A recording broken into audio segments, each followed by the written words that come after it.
When business owners deal with business problems, it often spills into their personal boundaries. Is this really true for most people, or does that mean that you just don't have clear boundaries and that you're not maintaining them? Well, in this episode, my guest is going to talk all about personal boundaries versus business boundaries and how they influence one another, if at all. But you know the drill. If you want to hear what he has to say, you're going to have to stick around to find out. Welcome to Waist Up Wardrobe. I'm Christine Vartanian, an attorney turned personal style expert and image consultant. As the founder of Jade House of Style, I am passionate about unveiling the inner confidence of my clients by developing their personal style and dressing them for success. But is getting dressed up still important in our virtual world? Well, that's where my experience can help with what I call Waist Up Wardrobe. Waist Up Wardrobe is a podcast for all things you need to conduct an outstanding Zoom meeting. It's about how to dress for the camera, but it's not just about the clothes. It's about everything you need to know to show up on brand and professionally for the camera. Join me in the Waist Up Wardrobe studio to discuss how to navigate this virtual world and dominate from behind the desk. Good morning, Waist Up Wardrobe Nation. Thank you for being at another episode of Waist Up Wardrobe. And as you know, we try to bring you entrepreneurial topics that are beneficial for all business owners. So Waist Up Wardrobe is not just about how to show up professionally on camera, but it's also about how to show up as the best business owner, entrepreneur who you are. And we know that a lot goes into that. That's a multidimensional task. It involves your mindset, it involves how you conduct business and everything else that goes into your brand. So today we have a very special guest who's going to help us problem solve a little bit when it comes to our boundaries between our personal problems and our business problems. But before I get started, I want to say a very special thank you to Rick Moscoso, who is my producer, who makes this entire show possible. There he is peeking out his avatar saying hello. And he is the one who's responsible for making this show go off without a hitch and be completely seamless. So thank you for doing that for us, Rick.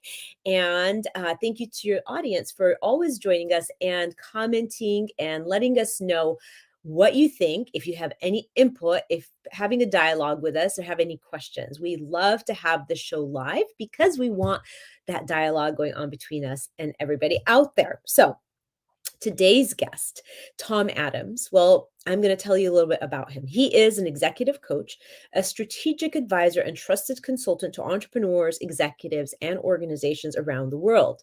He's been at this for almost 20 years, so he's got a little bit of experience.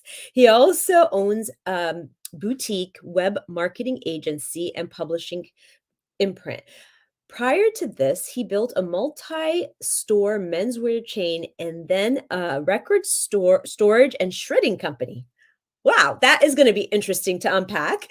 Between those two entrepreneurial adventures, he was on the professional speaking circuit for almost 10 years. And during that period, he produced and hosted 2 business television series. He's written a book called You Are the Logo and had a 3-year podcast series.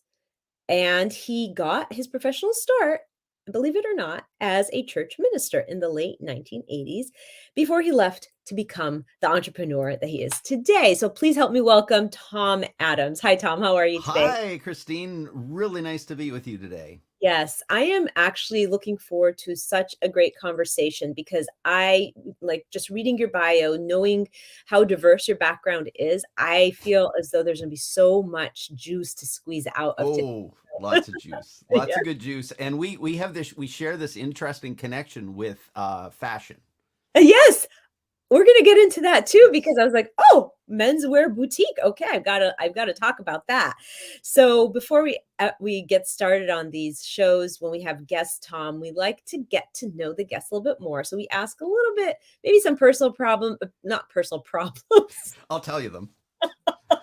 personal questions that will give us a little window and insight into who you are as an everyday guy. How about Yep. that? Yeah. Yes. Okay.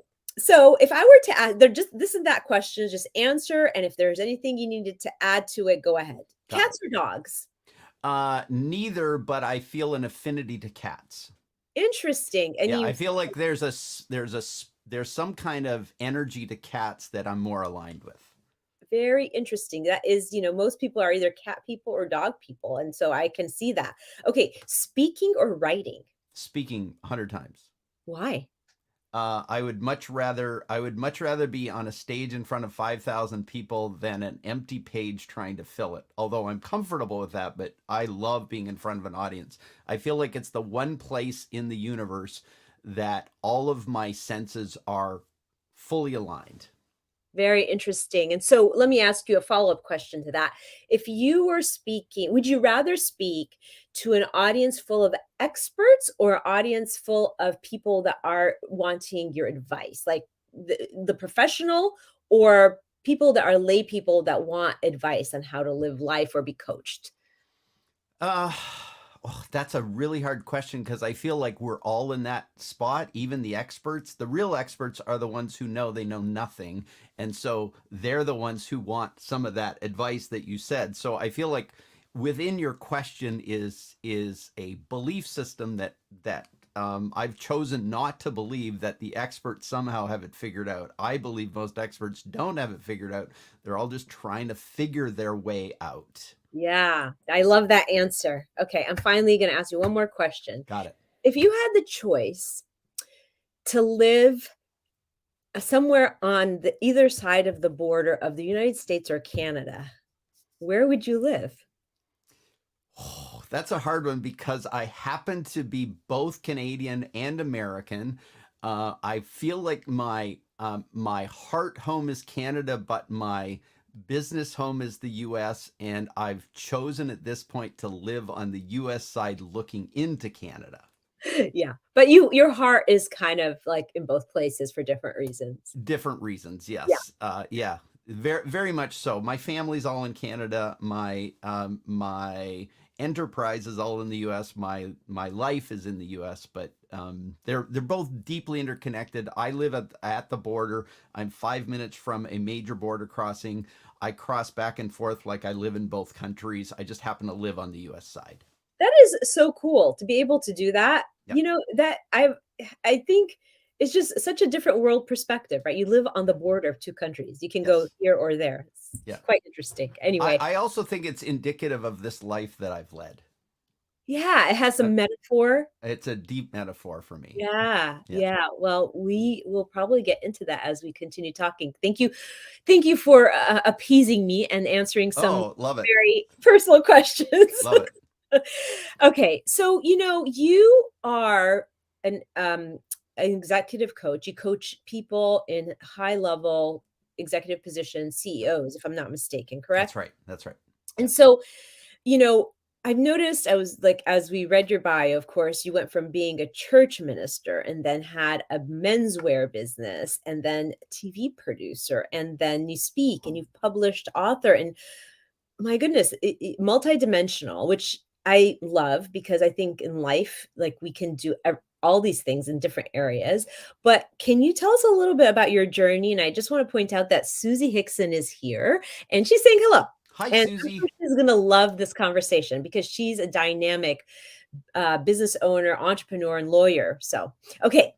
So tell me what your thoughts are on that. Yeah, so I would say my journey is somewhat unexpected. I think early on, I was the son of a minister who was the son of a minister, and part of that the dilemma in being the eldest son of the eldest son of the eldest son in that kind of profession is there's often a built-in expectation that you're going to follow suit, that you're going to be part of the package, and so that was the early sense that I was getting. And yet somehow once I got into it, something about it just didn't feel like it fit. And I had a couple of kicks at the can, but somewhere in that, I remember back in the day, I was supposed to be reading theology books and I was reading Tom Peters' book, Pursuit of Wow. And something about Pursuit of Wow was the thing that was calling me more than the theological position I needed to be espousing in front of a group of people who were already predisposed to that belief system. Yeah, yeah. So I think for me it was recognizing that that was the place I was starting, and where I went from that early on felt like it was more just the way the world or the universe pulled me.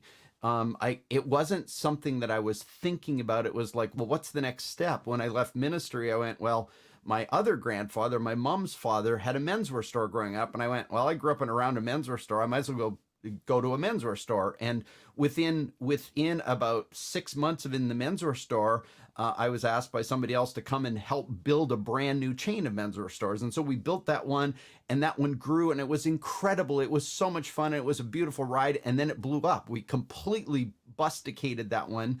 And there's a whole bunch of reasons for that, but I went through a whole process of like completely blowing up my life. We went bankrupt with the whole thing unfolded.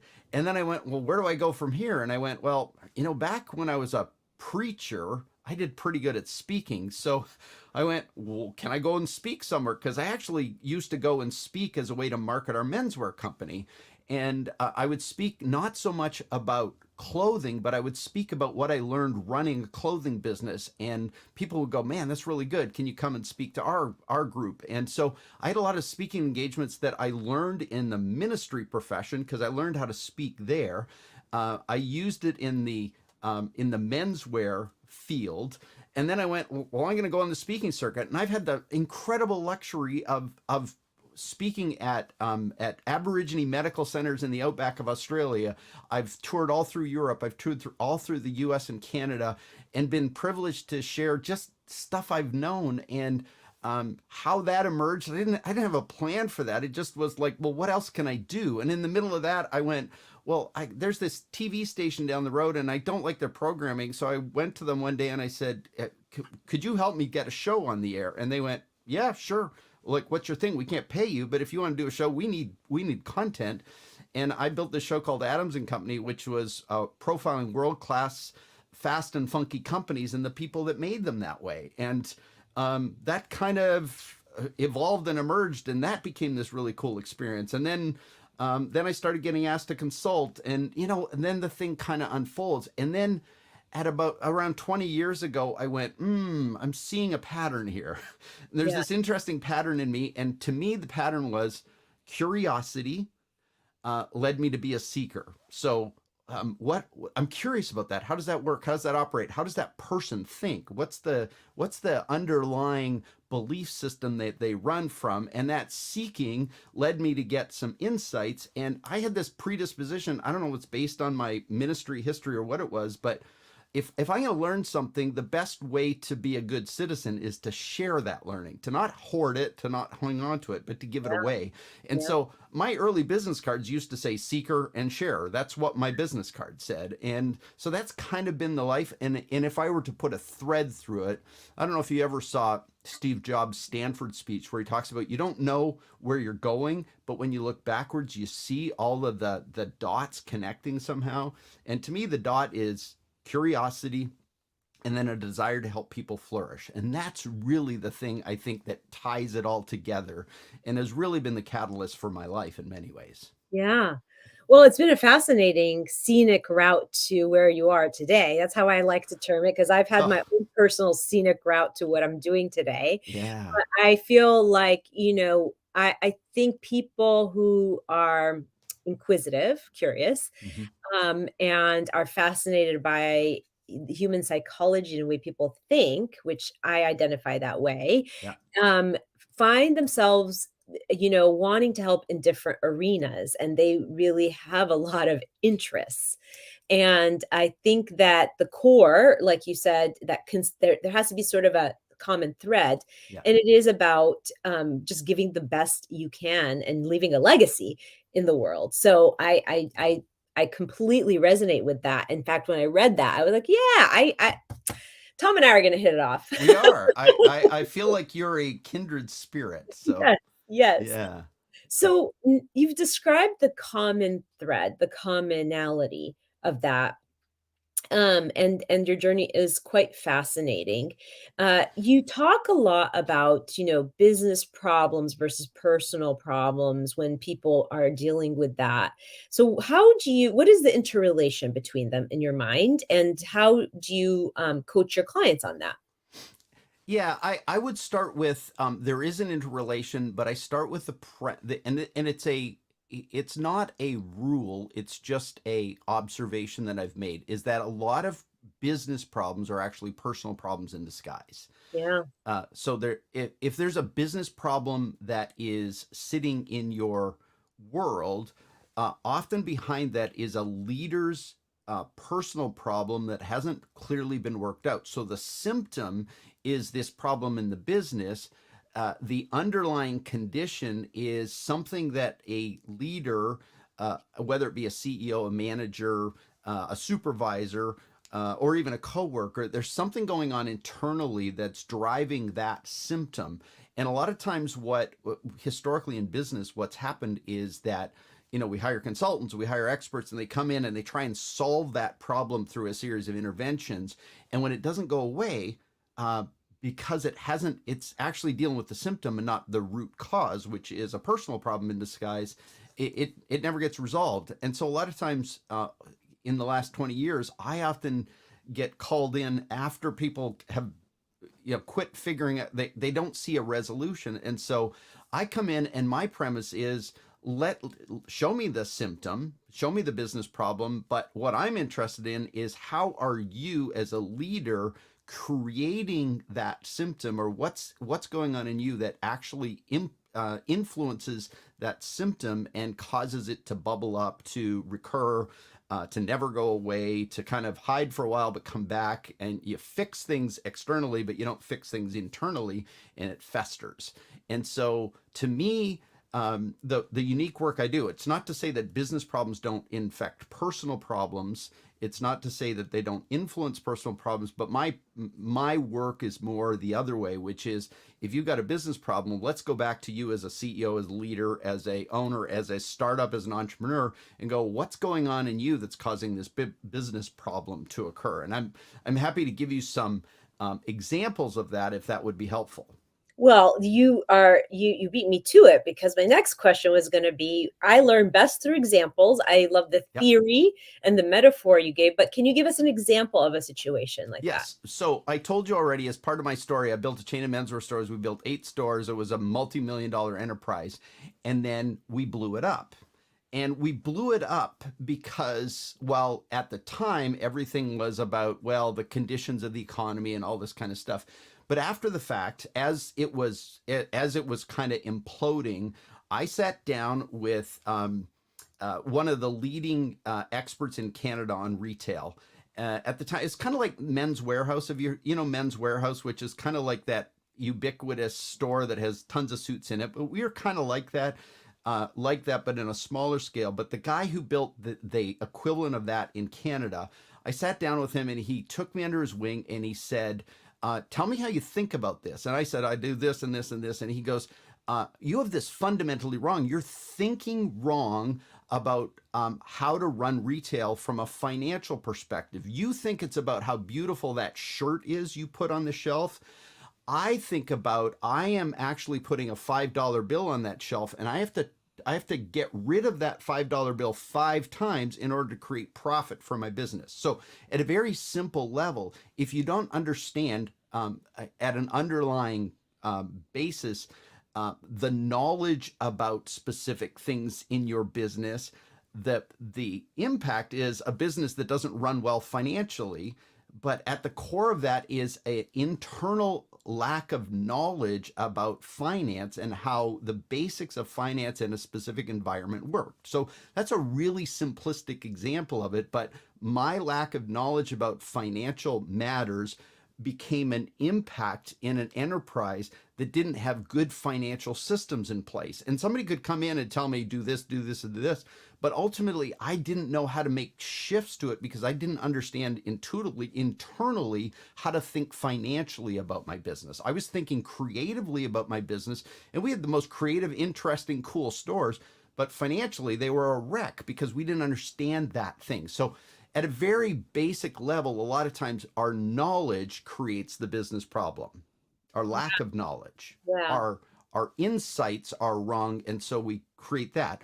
But I think there's levels deeper than that. So I think then in terms of the next stage, which is maybe I have a crappy culture, like maybe my team, there's not a good culture in my team, and And when I come in and look at somebody's situation, I go, the culture seems weird, and they brought all these cultural imprints in.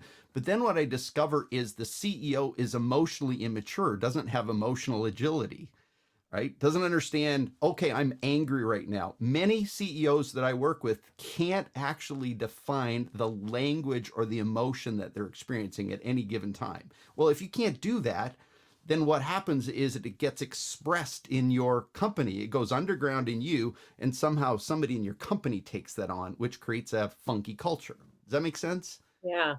Yeah, it makes sense to me because I've been thinking about this since I've read your bio and so forth, but I think I would love to think about like when I was first first read your bio and was thinking about this topic today, I was thinking more like personal dilemmas, challenges. Like say somebody is going through a breakup, right? In their personal life and how that influences what their person how they bring that into work, and Mhm. then it influences how they act or how they behave or their emotional state. I was thinking more like if you have an upper limit problem, like a limiting belief, Yeah. personally, like you feel like you can never be successful, you can never blah blah blah, then bringing it into the business and stunting it. That's one comment I want to make on what you just said. And because I want to talk about all this, the other thing is when you said blew up the company, I thought you meant you supersized it. No, But what blew you it really up meant is and that killed it. you burned it. You burned it Killed it, down. destroyed it, blew it up in terms of it was this lovely little functioning thing, and it exploded in a bad way, not in a good way. It Yeah. was, sorry, that's bad terminology, but Well, no, yeah, killed yeah. it, I mean, killed the I business. gathered that. I Yeah. gathered that as you continue to talk, but that was my Yes. first impression. So my question is, does what you're saying apply also to sort of the everyday personal problems, the things like somebody's dealing with a breakup, somebody's dealing with a child that is suffering or struggling, and how it reflects on their work. Is that part of this whole scenario? 100%. I think there's similar principles underlying it. I think the impact is less, right? It's not that it's not impactful, but it's if I'm struggling with a thing today, like a day in day out challenge, that can follow me into my business, and today it might impact me, but it might not be habitual enough to create Mm, major problems in my world. So it doesn't. It might create a momentary business issue, like a conflict with somebody, a challenge with a process, but the kind that I tend to work more with are those habituated ones, mm, right? Is those deeper ones because like for instance, if a business has this unending level of drama in it, and it just never goes away. There seems to be drama at all costs.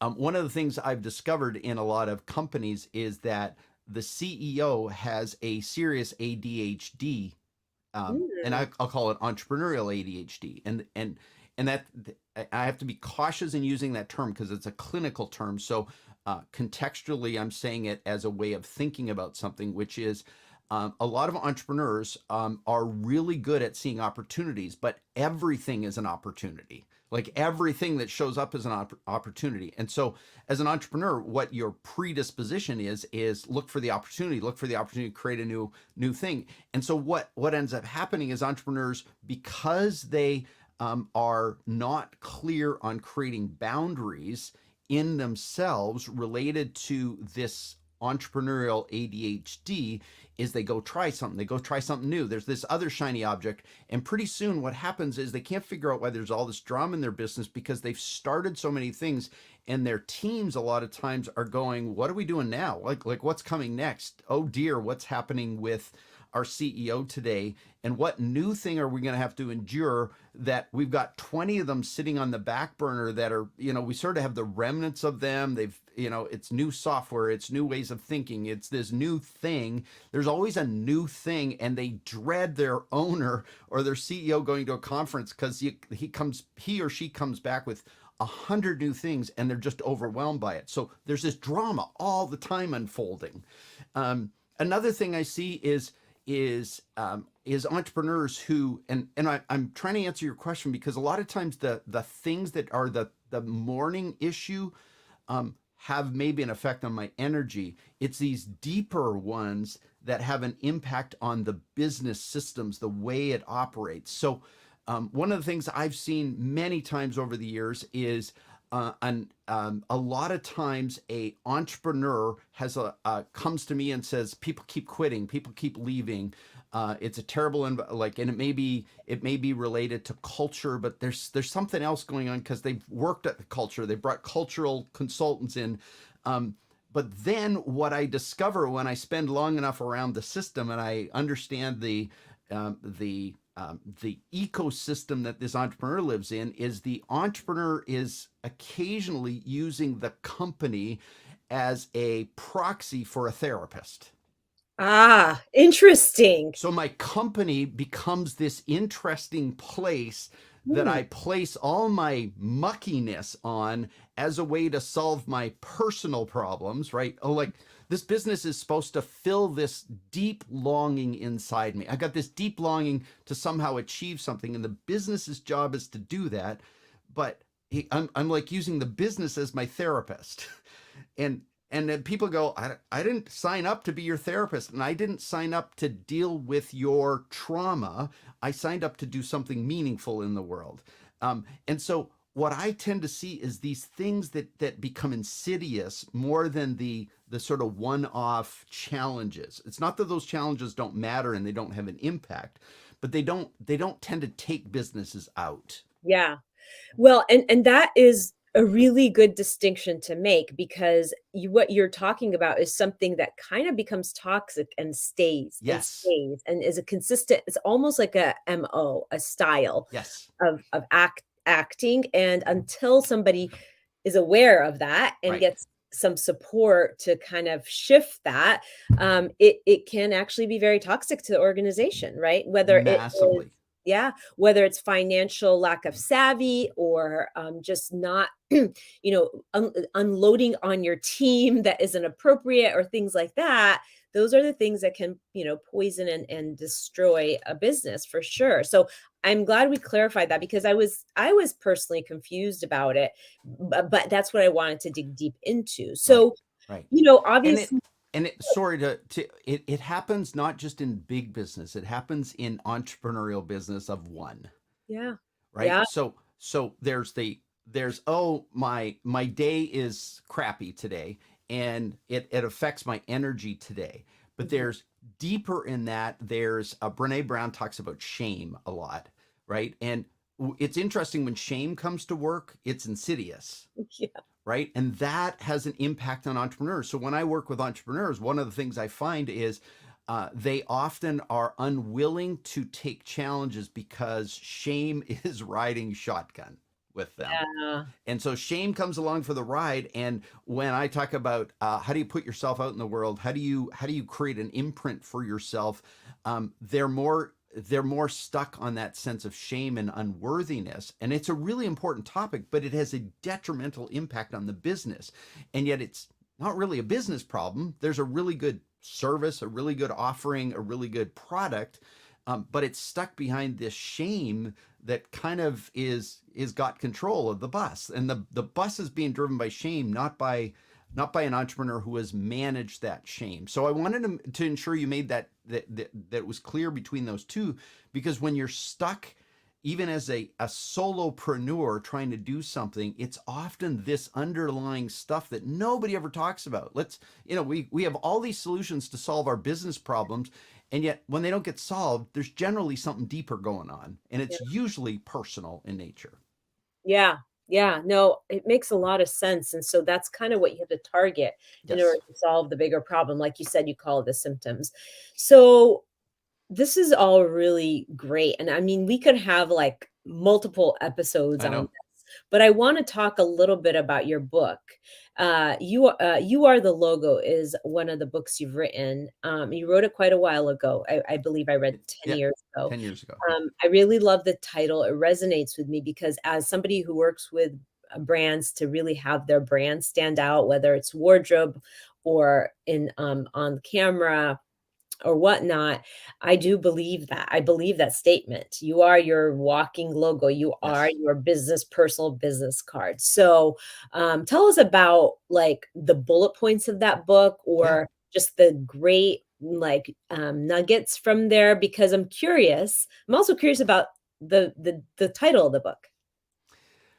Yeah, well, I think this the title of the book really came out of my understanding of things over time. Sometimes from my successes and sometimes from my failure. But what I recognized over time is that a lot of times people don't remember, especially as you're in a startup phase. The younger you are in a business, they often don't remember the name of your company, but they remember you, right? So I happen to own a web marketing company, and it's still to this day, people don't remember the name of my company, but they know it's Tom's Web Business.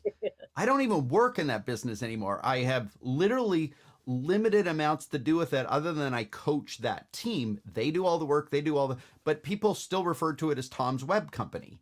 Um, but previous to that, I in my bio, I told you a little bit about working and building a menswear business. And one of the things a lot of people would do is traditional marketing. What I found worked extraordinarily well, and I mentioned this, is I would go out and speak to business audience like Chamber of Commerce and those kind of meetings, but I never talked about clothing. I always talked about the lessons I was learning in that environment. And one of the things I started to discover is people would show up not because of the fact that I was talking about clothing, but I was talking about things that connected to them, and they were stories. And so the evolution for me was recognizing that many of the businesses are in my early days of coaching. I tended to focus more on the marketing side of the equation and how to get yourself out in the world. And I built a web company at that point in time. But You Are the Logo became the thing that I started to realize was a lot of companies were doing the exact same thing as somebody else, and they kept talking about the fact that they're different. But in reality, when you scratch beneath the surface, whether it be a shredding business or whether it be a janitorial business or a product business, a lot of times I found it more service business oriented. The thing you were doing had zero difference in the world except you. You were the only distinction. And Mm, so if you could amplify that distinction such that you became the iconic, magnetic uh, logo for the business, if you became the logo for the business, all of a sudden interesting stuff starts to happen. And so the book is really a evolution of how to think about that concept, which is how to see yourself as the essence of the brand, the uniqueness of the brand, infecting your company, whether it be service or product, with your unique story, the elements of your story, the things that matter to you, your values, those kind of things.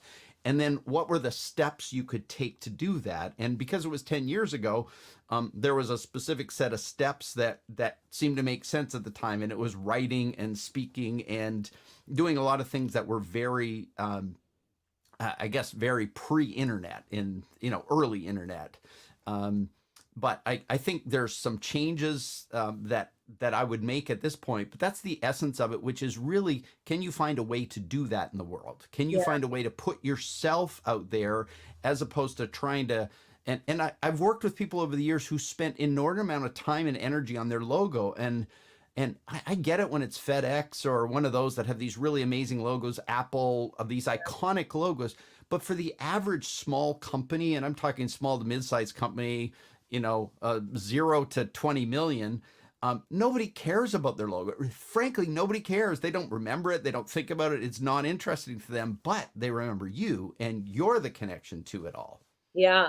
No, it's so true. It's the uniqueness that an individual brings, because let's Yes, face it, there are a lot of executive coaches out there, right?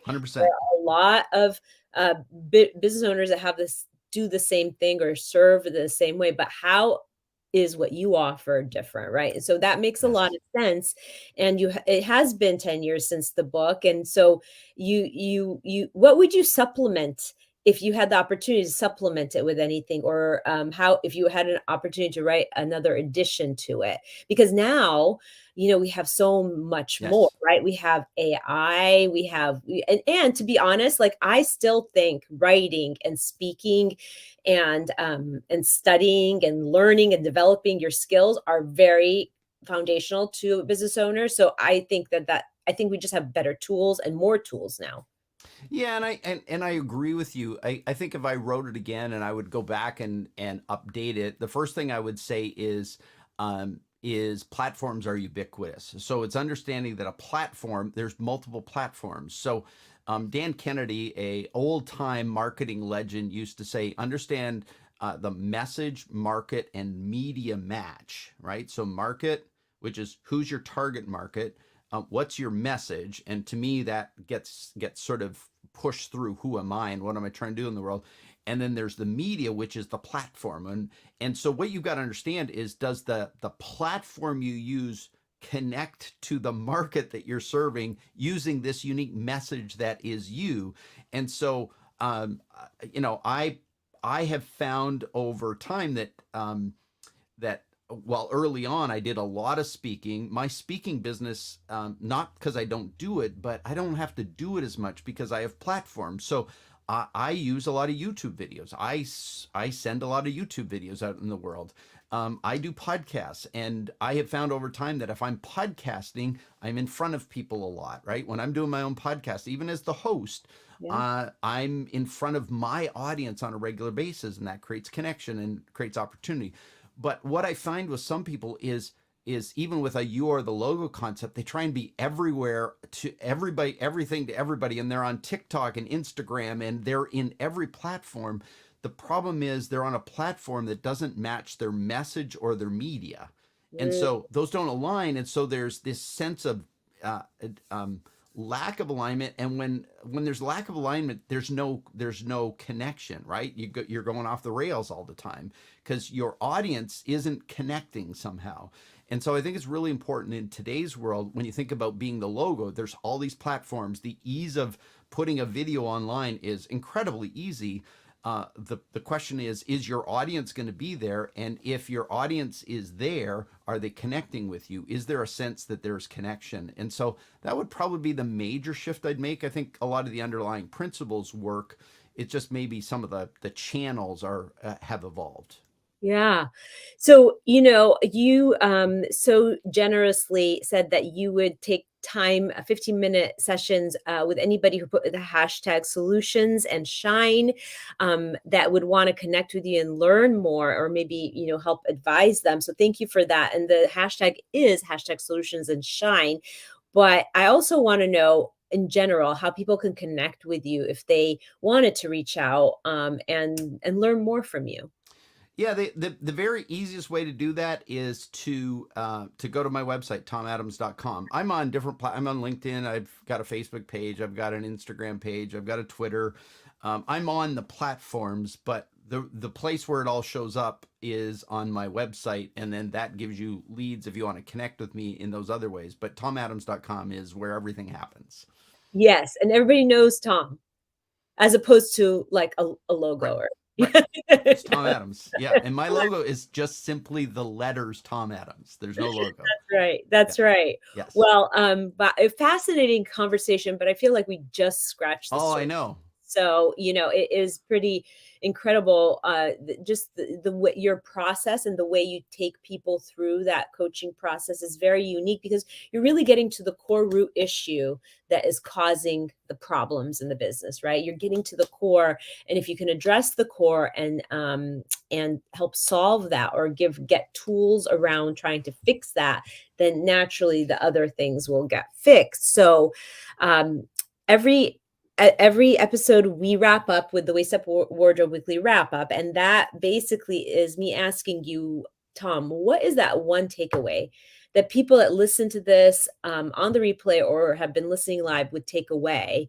If there's just one thing you'd want to remind them of. So the one major takeaway is get somebody in your life who can tell you the unvarnished truth. the stuff that you don't want to hear. And so many of the people that I work with have nobody in their lives. And I'm not talking about being mean or intense, but just get somebody in your life who tells you what you need to hear, not what you want to hear. Yeah, great advice, because I mean that doesn't really help anybody if you're just kind of coddling somebody into, just staying where they're at. You really, the purpose is to elevate or to help them grow, right? So, Right. And success is delightful, but it also is a challenge, right? And so success breeds everybody believes in me. I've got this all figured out. I have it all. And if you don't have somebody who stands up to the success and says, "But wait, you're missing this. You're not seeing this. Here's this other challenge you're facing." Get somebody in your life who's willing to talk to you in an honest way versus just sort of worship the ground you walk in because you're successful. yeah. And how about a tip or two for the audience to kind of start thinking about everything we discussed here, or at least part of it? Yes. So I had this old therapist many years ago, and he was like a little Yoda. And he was this delightful character, and he was kind of quirky, but for some cool reason, I had this relationship with him for about a year. And I would go into him and say, "This is happening, and this is happening, and this is happening." He'd go, Tom, every wall is a mirror." And he'd just stop and look at me. Every wall is a mirror.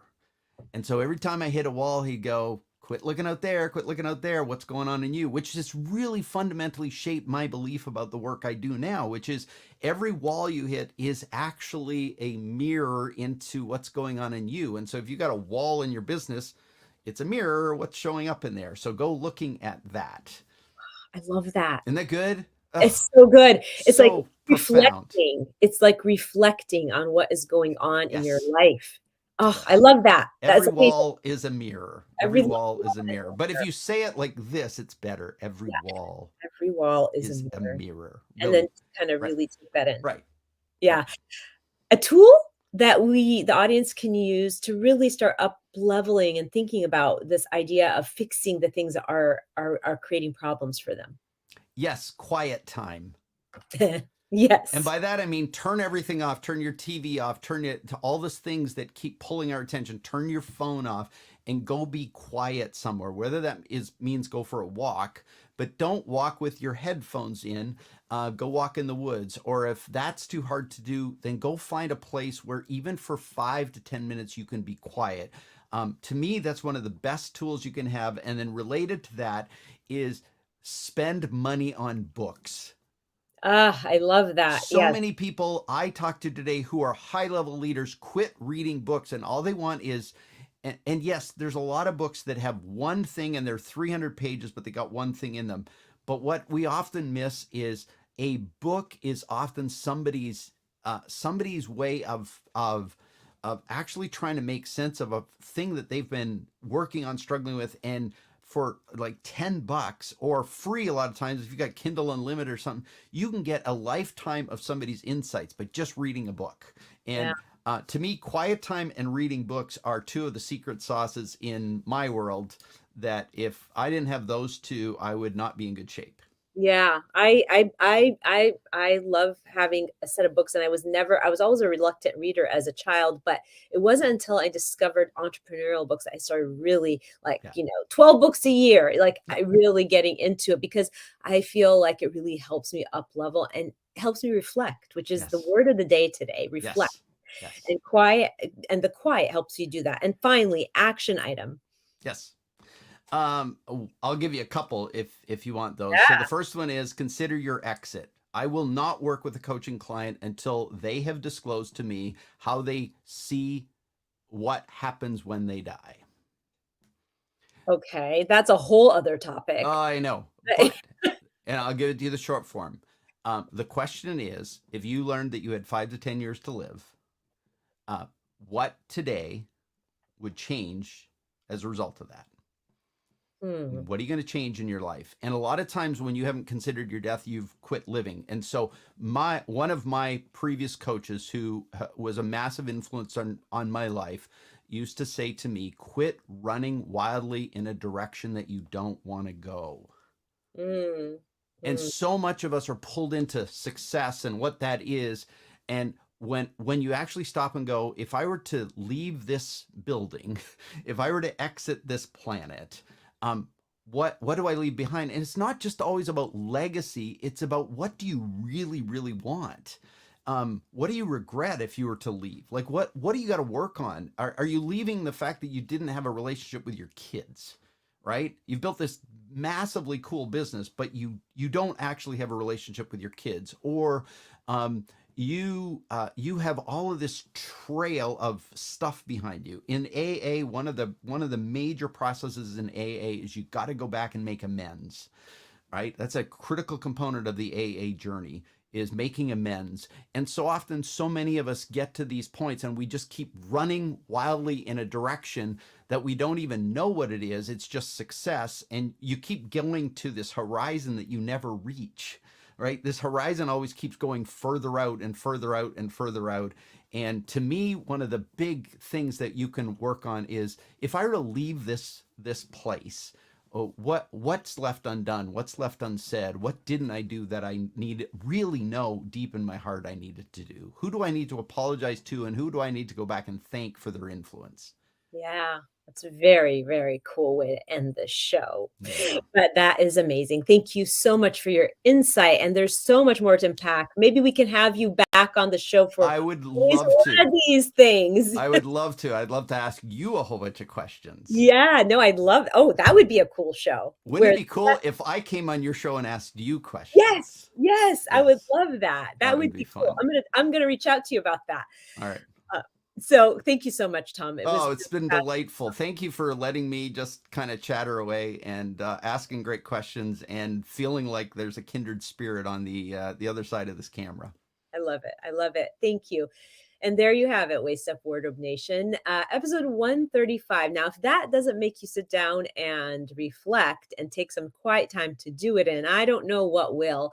I think for sure that Tom will be back on the show, because there's so much that we just basically scratch the surface on. But we will be here again next Thursday at 11:30, as per usual, Pacific time, to bring you a new fresh show that will help you up-level your business and entrepreneurial life.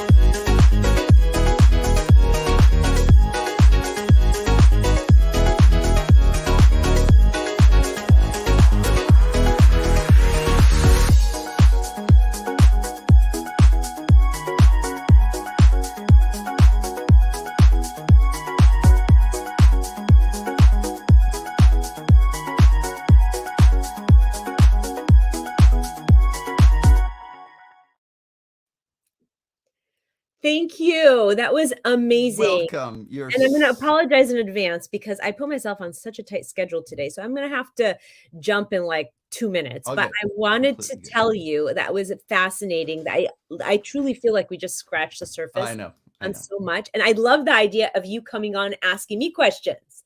So I would love to do that. I think that would be really cool. Yeah. And any feedback from you that you want to tell us about Rick and I, or anything that could have been better or smoother for you?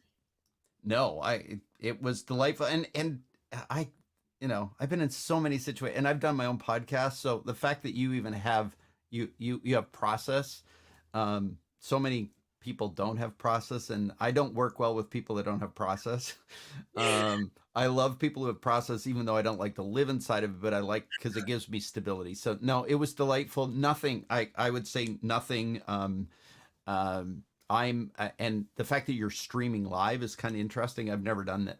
I do my own live streams, but I haven't done a podcast that streams live. So that's kind of cool. Yeah, I wanted to do that because even though, most people will listen to it on a replay, I just wanted to have that living, breathing feeling of the show. Yes. If people came on, I always incorporate them into the conversation. I feel like that can make it a little bit unique. The challenge is always growing that live audience for me, but I'm like 135 episodes. We just keep doing it. So Good for you. It's promotion delightful. better, right, Rick? Yeah, that's right. It makes you, it forces you to become a better speaker too, you know? It really does. Yep. And Rick actually is the one who really pushed me to do it live. And I don't regret it. I think it's been the best thing for my growth because I am so comfortable on camera now. Like I used to be like, I don't want to do this. I don't want to do this. and the first 20 shows were hard and I over prepare and over practice. Yeah. And that's, I think you get to a certain level, and I know you have to go, but you get to a certain level where you get comfortable with what unfolds, right? Yeah. Yeah. And if you get comfortable with what unfolds, then really magic happens, I find. Yeah. So I would love to reach out to you again. Please do. Via email, and then maybe we can have a conversation and see what more we can do. And I'm going to definitely keep you on the list of when I launch this group, because I think so many great minds, it would be amazing. So yeah, I would love to stay connected, and I feel like I said on the show, we're kindred spirits, and let's keep connected. And Rick, again, thank you for what you did today to help make this a success. No, you're very welcome. I enjoyed the episode. It was great. I'm going to watch it again. All right. Yeah, me too. Definitely the summary, the wrap up was really good. So yeah, that was really good. That was like that big nugget. Well, thank you so much. I You're appreciate welcome. Thank you. And, I'll be reaching out, Tom. Thank you, Rick. I'm going to run, but okay. Sounds good. Okay. Thanks so much. Very good. Nice meeting. Yeah, nice meeting you. Thanks All right. again. Bye-bye. Take care. Bye-bye.